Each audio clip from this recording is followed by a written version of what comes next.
Coming up, you know what? Forget the auto-tune. Today we're going back to an era when singers could actually sing. Unassisted. Just raw, pure, unadulterated talent. And in fact, I'm going to bring you what I believe is the all-time greatest male vocal performance on a rock song ever. My pick. And this one was an absolute classic from the moment it came out. This guy was hitting and holding high notes that even the best of the best couldn't reach. But even despite that, he rarely gets the credit he so richly deserves. So to put him back in the spotlight, I'm going to match him up against some insanely talented rock singers, and I'm going to strip 3 iconic tracks down to the vocals for a head-to-head matchup to prove once and for all who really deserves to be called the GOAT, the greatest one-song vocal performance in rock history. Get ready, it's coming up next on Professor of Rock. Hey music junkies, Professor of Rock, always here to celebrate the greatest artists and the greatest songs of all time. You know, if you remember when a TV theme song was a minute long instead of like 5 seconds, like it is today, you're gonna dig this channel of deep musical nostalgia. Make sure to subscribe below right now, click the big red button. I know that you'll dig this channel, click the bell so you know when our latest is coming out. You know, I was talking to some friends the other day, and we were talking about the greatest one-song vocal performances ever, if you had to pick just one song. You know, and they were throwing out some amazing performances for sure. But all I could think of was Brad Delp of Boston, and how he moved heaven and earth when he was at his peak. I mean, he was dangerous.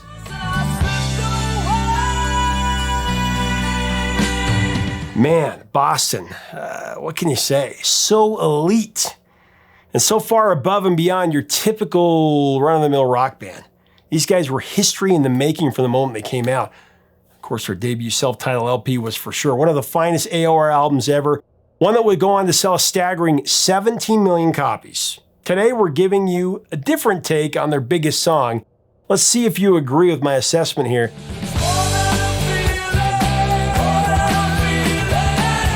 First, let me give you a quick 20-second breakdown here of history. The lineup for this 70s epic album was, of course, founded by multi-instrumentalist, savant, songwriter, and sonic inventor Tom Sholz. Legend. Surrounding him was the formidable team of guitarist Barry Goodrow, bassist Fran Sheehan, drummer Sib Hashian, and at the mic, the legendary lead vocalist and guitarist Brad Delp.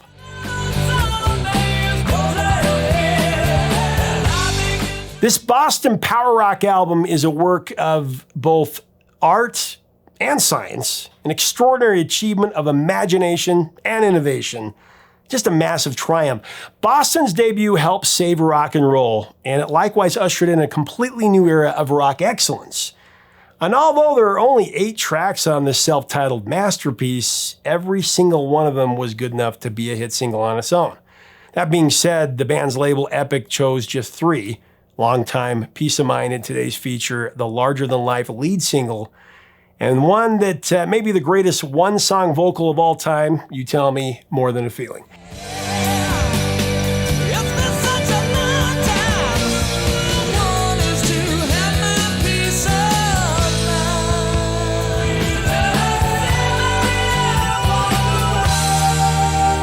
More Than a Feeling was composed by the great Tom Sholz about the indelible impact that an old favorite song can have in your life, in the moment. And wow, did the theme of that old favorite capture the world's attention. The song's narrator is not happy with the present, waking up with the melancholy of a cloudy day and longing for the passion he felt for a girl from his past.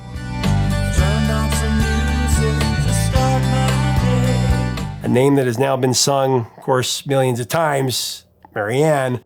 Our forlorn narrator turns to the music to create an emotion that is more than a feeling.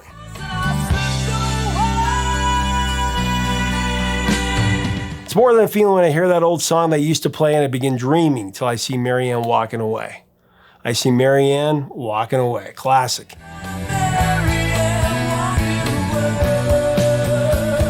Now, the real-life Marianne that Tom Sholz writes about was fashioned after an older cousin that he had a secret crush on when he was a young love-struck boy.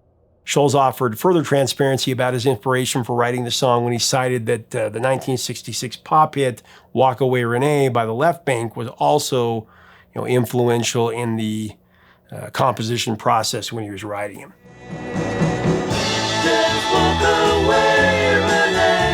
And you can actually hear accents of Walk Away Renee and Sholz's chord progression during the part of the song when Brad Delp sings, I see my Marianne walking away.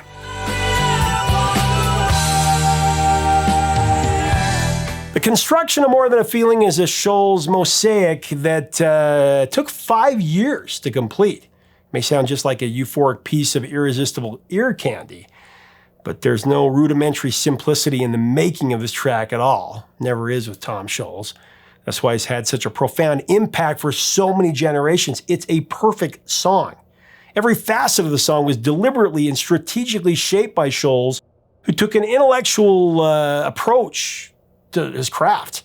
So let's break down the song's genius, starting with Scholz's idea to kick the song off with a fade-in.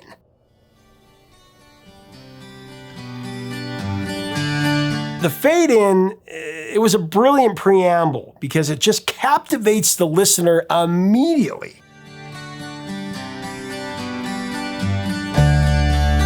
It's like your ear is trying to tune into what's going on here, and it's setting us up for something truly thrilling, truly momentous.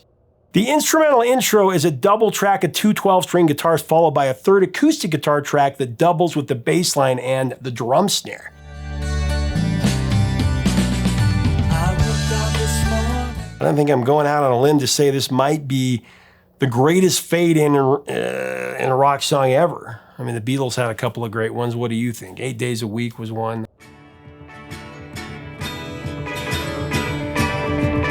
Then we hear the beginning of Brad Delp's otherworldly vocal performance, which is also double-tracked. The B sections in the songs are instrumental as they transition into the big chorus with Delp's versatile timbre and just otherworldly range.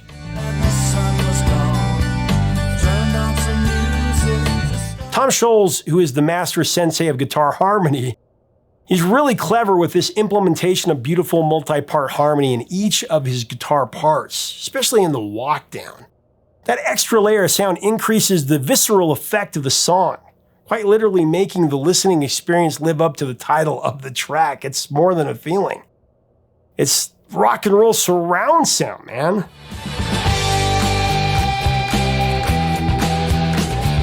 I mean, every time you listen to More Than a Feeling, you just hear something, that you didn't catch before, even though you might have heard it 1,000 times. I know I have.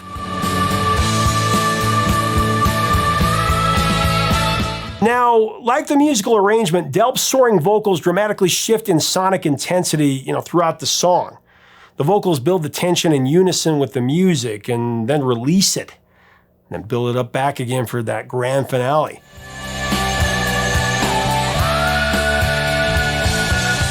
And think about it. The end of that second chorus, when Brad Delp sings, I see my Marianne walking away, raising his vocal to a stratospheric octave and sustaining that note that sets up the thunderous guitar solo by Tom Sholz.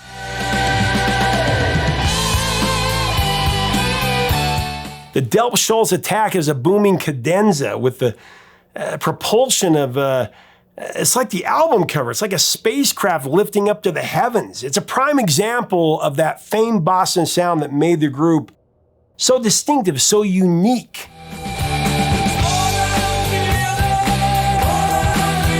So I remember a while back, I was on a long drive. I was listening to one of my playlists and More Than a Feeling came on.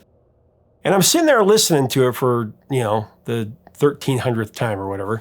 I started thinking about Brad Delp, how he's blown our minds with this song so many times.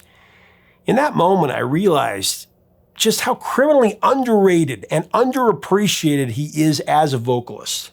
I mean, whenever people talk about the greatest male vocalist of all time, rock vocalists, conversation, it always, evolves around the same people. It's Robert Plant, it's Freddie Mercury, it's Steve Perry, it's Roger Daltrey, it's Paul McCartney. Recently, Chris Cornell's come into the conversation, others as well, but I digress. I mean, there's a reason why these legends are always in the conversation. They're all legendary.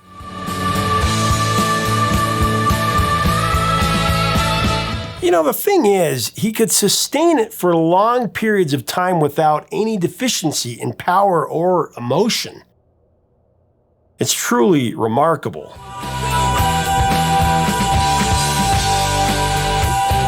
Now, as we continue to break down this amazing frontman in the song, I do want to thank our sponsor, Zenni Eyewear, the glasses I always wear. Right now, you can order your glasses online and get them in less than a week, 3 to 5 business days.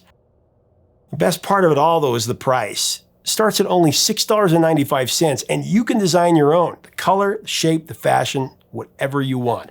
Just click on our info button to get the best prices. You're going to love it.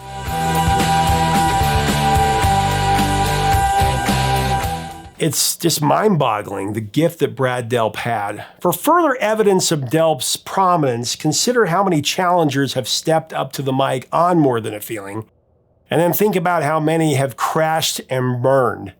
I mean, sure, most vocalists are able to keep up with the track for a little bit. But by the time Delp gets to the end of the first verse, going from the high D to the high E, he leaves everyone in the dust, and there's not a lot of people that can master that. I mean, Brad Delp masterfully executes incredibly difficult leaps in octaves. It's really superhuman. It's Olympian.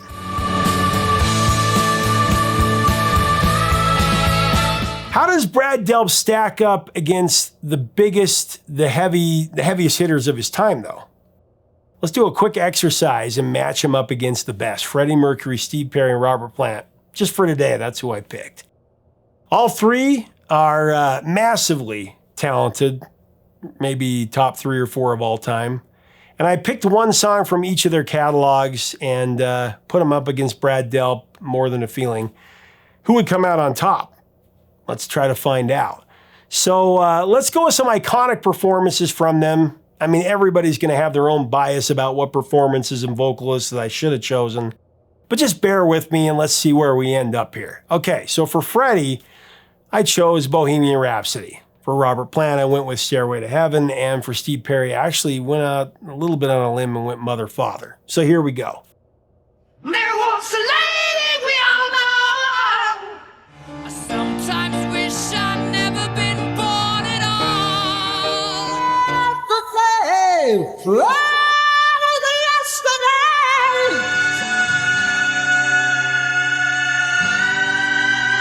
A lot of us are probably thinking the same thing. How do you even compare those guys? They're all so tremendous.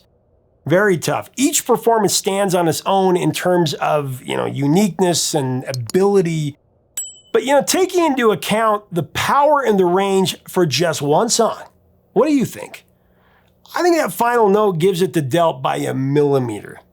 Of course, it's hard to argue with Freddie's vocal on Bohemian. I'll give showmanship to Freddie for sure, but I'll give range to Brad on this one. The other thing I got to point out about Brad Delp's vocal prowess that is the icing on the cake, and this actually goes for all the tracks on Boston's first 3 albums. He sang every vocal, he sang every lead and every harmony, sometimes even doubling up and tripling those harmonies. I mean, not many rock vocalists can claim the same, especially back then.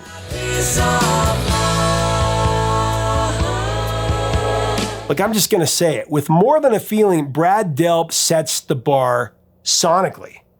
Technically adept and soulful, he sings with a purity that sends you soaring, even after thousands of listens, like I said. He's superhuman. Of course, so are the other 3. And it's really subjective, but one thing that's not is the final note that he hits on that.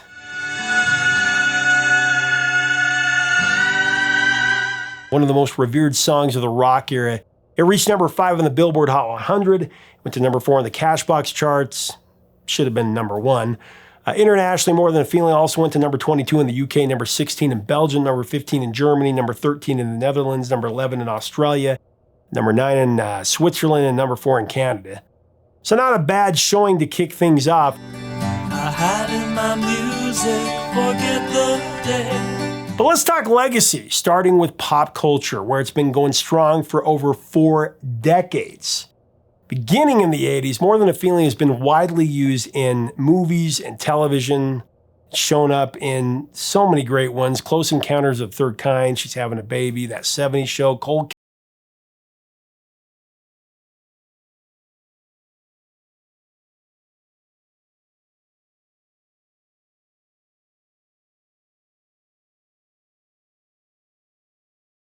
Africa, The Heat, The Goldbergs, The Mindy Project, Top Gear, Glee.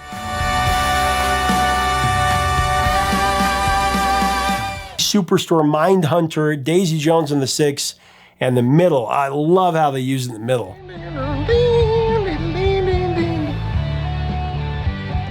Plus, there have been more artists that you can count who've tried their luck taking on this song, admittedly with varying degrees of success. A sample list includes Kelly Clarkson, Better Than Ezra,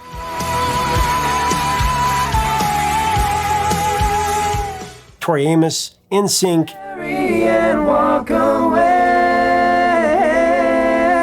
Keith Urban, Soul Asylum, 5 Seconds of Summer, Yacht Rock Review, Tony Hadley, and Billy Joel have all done it.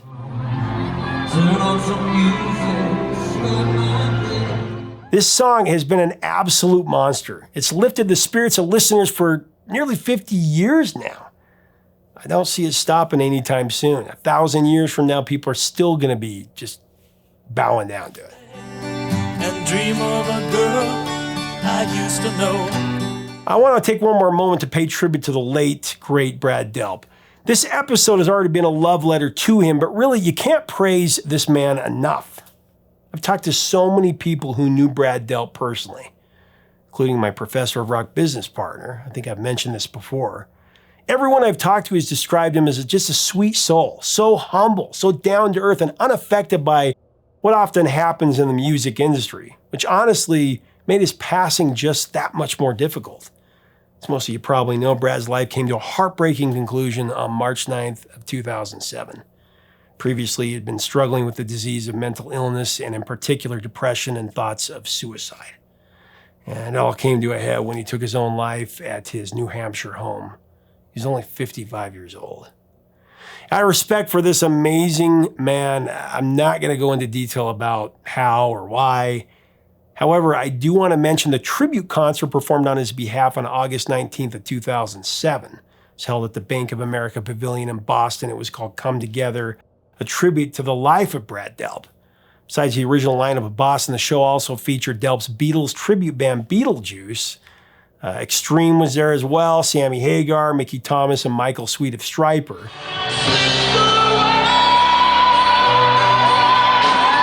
I've actually stepped up to the mic for More Than a Feeling. You know what? Sweet turned in a pretty solid performance on this song. But there's just no doubt that Brad Delp will always be the master of this track, the master of this masterpiece.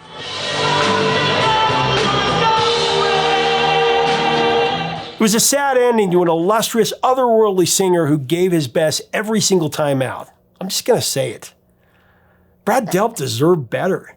He deserved to be in that GOAT conversation. He deserves to be honored. You know, when you're finished watching this, I encourage you to just go listen to More Than a Feeling. Just soak it in.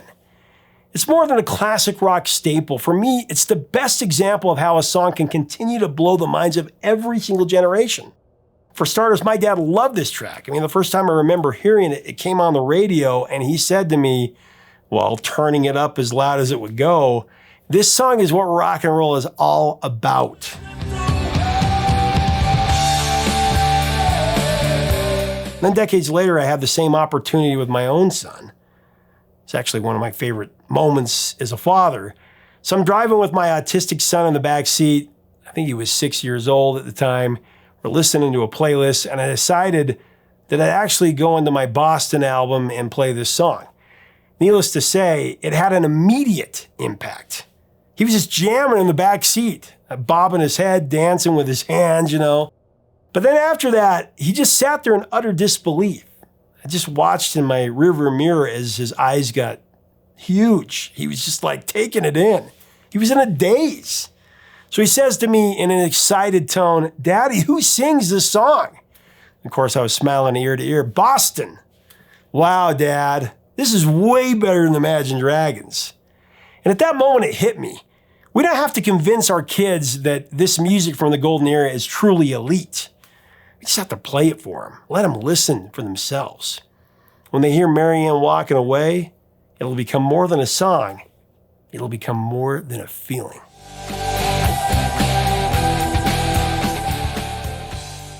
I shared that story a few years ago on a piece that we did, and I actually got a letter from Tom Sholz, and he sent me some guitar pics. I'll try to get a picture of them and put them in there. How cool is that? Leave us a comment about Boston and More Than a Feeling and Brad Delp. What are your memories of the song? Do you think it's the greatest one-song performance ever?